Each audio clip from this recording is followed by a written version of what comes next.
The universe is full of collisions. Stars collide. Galaxies merge. On Earth, we live with our own smaller, faster collisions. Consider your car.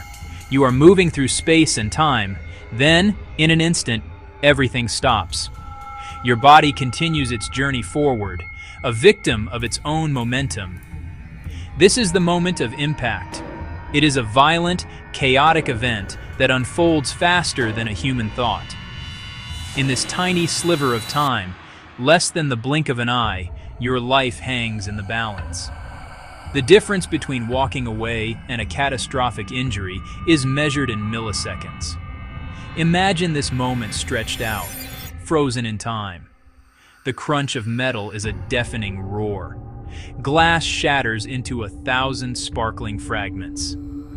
The world outside your window becomes a blur of motion. Inside the car, your body catapults toward the hard surfaces of the dashboard and steering wheel. It is a collision course dictated by inertia, one of the fundamental rules of our universe. But we are not merely subject to the laws of physics. We have learned to harness them. We have learned to build a shield, a soft cloud born of chemistry and engineering. This shield is the airbag. It does not prevent the crash. It does not stop the car from crumpling.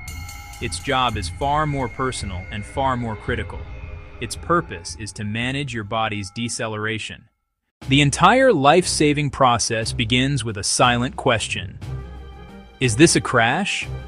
The car must answer this question with absolute certainty and speed. To do so, it relies on a network of sensors, its own nervous system. These sensors are the unseen sentinels, placed strategically throughout the vehicle's frame.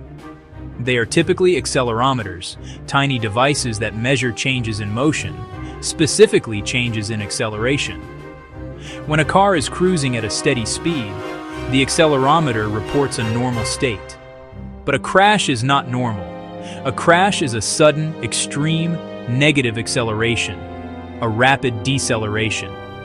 Sensors are located in key positions: front bumper area, passenger compartment, vehicle sides.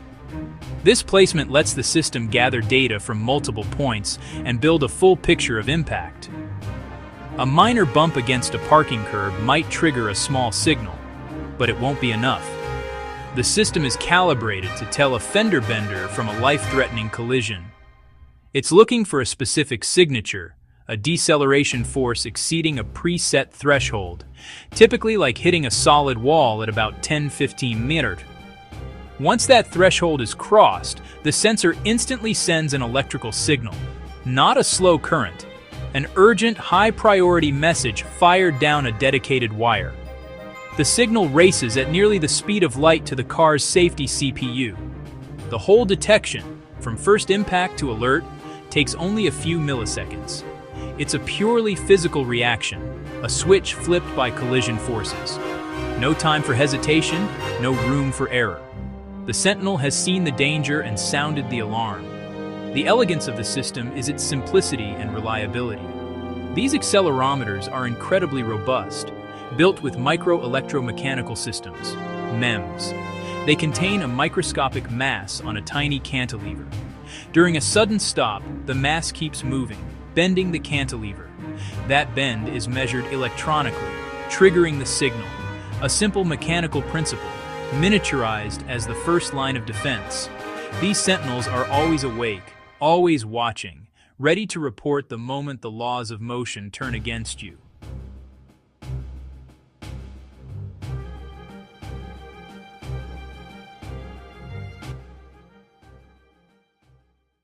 The signals from the crash sensors race to a small, fortified metal box, usually hidden deep within the car's center console.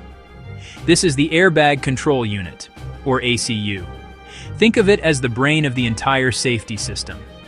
It is the command center that receives the raw data and makes the final critical decision: deploy the airbags or stand down. The ACU is a sophisticated microcomputer.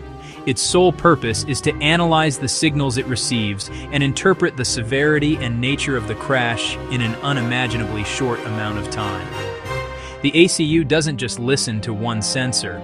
It cross-references information from multiple accelerometers. Is the impact frontal? Is it from the side? Is the car rolling over? This stream of data lets the ACU build a detailed profile of the event. It compares the signals to a vast library of crash scenarios built from physical crash tests and computer simulations. Does this pattern match a high-speed collision with a solid object? Or is it a minor impact that doesn't require airbags? This decision process happens in about 5 milliseconds. In that sliver of time, the ACU's algorithm calculates crash intensity, decides which airbags to deploy, and even how forcefully they should inflate. Advanced ACUs get input from seat occupancy sensors and from weight sensors that estimate adult or child. That lets the system tailor its response. Smart airbag technology. The goal: the right amount of protection for the situation. Once the decision is made, the ACU's final action is swift. It sends a precisely timed electrical charge to the inflator module. It can send multiple signals to different airbags: driver, passenger, side curtain, knee, each time to perfection. The whole sequence finishes in roughly 15 to 20 milliseconds. The brain has received the alert and committed to action. The command has been given. Now, the chemistry must begin. The command from the airbag control unit arrives at the inflator module as a pulse of electricity. This inflator is the chemical heartbeat of the airbag system. It is a compact, robust steel canister containing a carefully engineered chemical propellant. The electrical pulse acts like a spark, igniting a material similar to a rocket booster squib. That ignition doesn't fill the airbag itself. Instead, it triggers a rapid chemical chain reaction. The goal: generate a massive volume of harmless gas in an instant. High-speed chemistry takes center stage. For many years, the primary chemical was sodium azide, NaN3. When heated, it decomposes explosively. 2NaN3, 2Na, 3N2. In plain language, 2 molecules of sodium azide break down, producing 2 atoms of sodium metal and 3 molecules of nitrogen gas. Nitrogen gas, N2, is ideal, inert, non-toxic, and about 78% of the air we breathe. The reaction makes a huge amount of gas almost instantly, but it also makes sodium metal, which is highly reactive and dangerous. Engineers add chemicals like potassium nitrate, KNO3, to fix that. The hot sodium reacts with potassium nitrate, producing more nitrogen gas and harmless solid oxides. This two-step process keeps the gas safe and byproducts contained. Modern inflators often use azide-free propellants like guanidine nitrate, which are less toxic to make and dispose of. But the principle is the same. Solid chemical. Gas. Very fast. The whole event, the ignition, the decomposition, the neutralization, happens in about 20 to 40 milliseconds. In that time, a fist-sized canister produces roughly 60 to 70 liters of nitrogen gas. The gas blasts out at over 200 miles per hour, passes through a metal mesh filter that cools it and captures solid particulates. The chemical heartbeat has done its job. An immense controlled burst of gas is ready to fill the airbag, providing the promised cushion of life.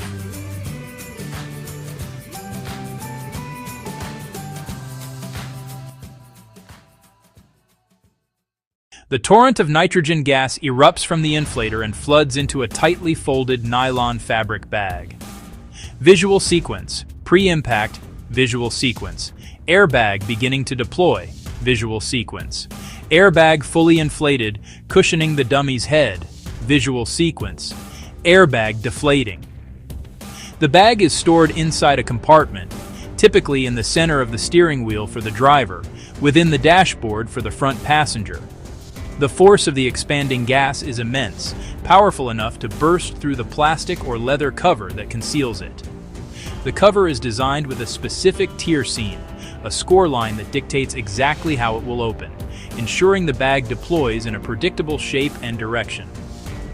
The airbag inflates at a phenomenal rate, becoming fully rigid in approximately 20 to 30 milliseconds after the inflator fires.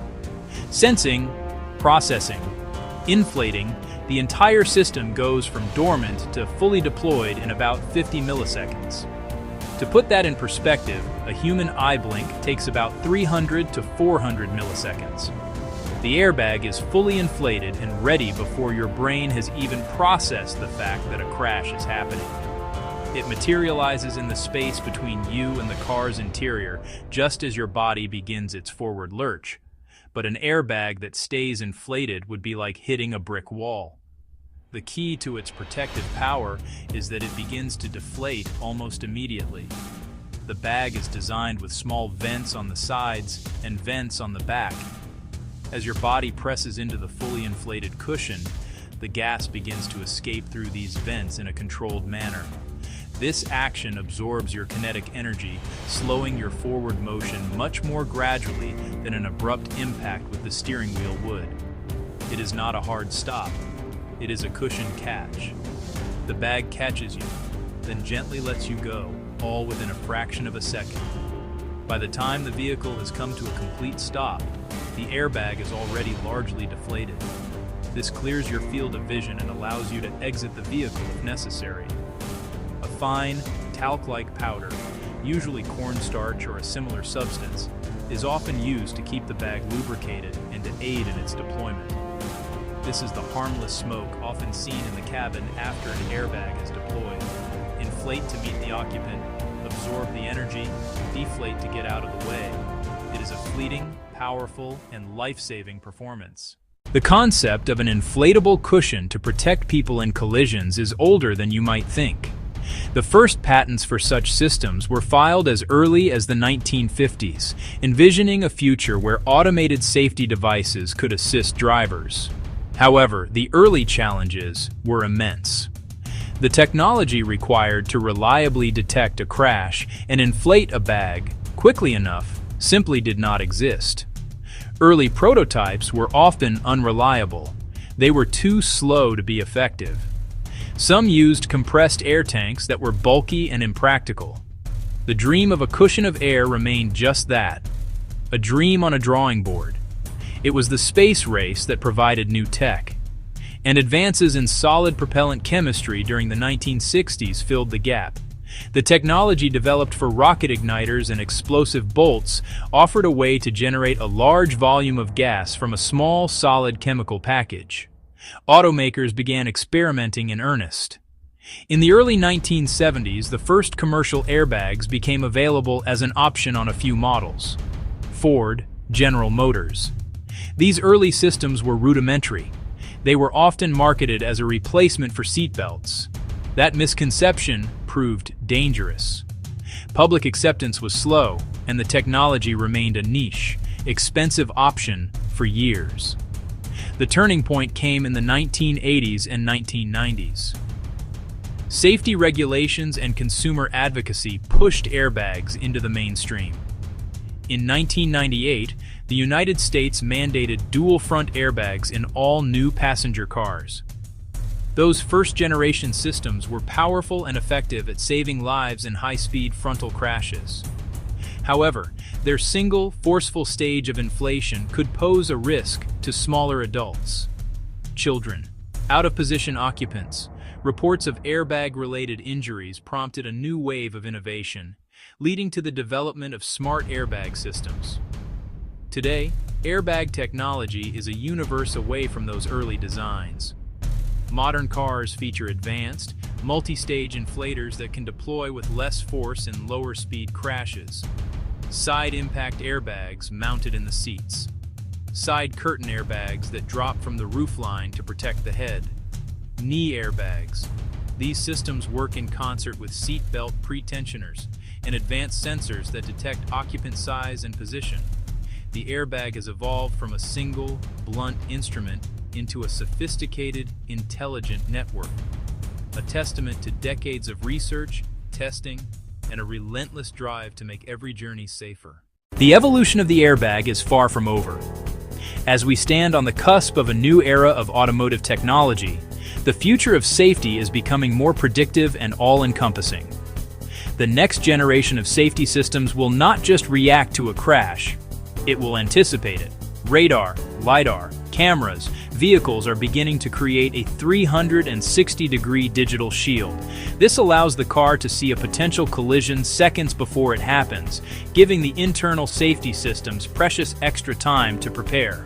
Imagine a scenario where your car detects an unavoidable side impact.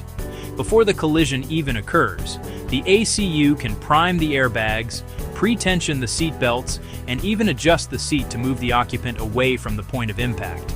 External airbags are also being developed, designed to deploy on the outside of the vehicle, to absorb some of the initial crash energy. The airbag is moving beyond the cabin, creating a multi-layered bubble of protection that starts on the car's exterior and extends all the way to the passenger inside. Furthermore, the design of the airbag itself continues to be refined. Engineers are experimenting with new shapes and deployment methods to provide more customized protection. Central airbag that deploys between the driver and front passenger to prevent them from colliding with each other in a side impact. The system is becoming more holistic, recognizing that injuries can come from many directions, not just from contact with the car's interior. The goal is to create a complete circle of care around every person in the vehicle. In the brief, violent chaos of a crash, this cushion of air is a triumph of scientific foresight. It is a system that operates on a timescale we cannot perceive, yet its impact on our lives is profound and lasting. Chemistry, physics, and engineering to protect human life. Every time you step into a modern car, you are surrounded by this invisible, ever-watchful guardian. That simple cushion of air is more than just a safety feature. It is a profound expression of care. A simple cushion of air, designed to protect what matters most, you.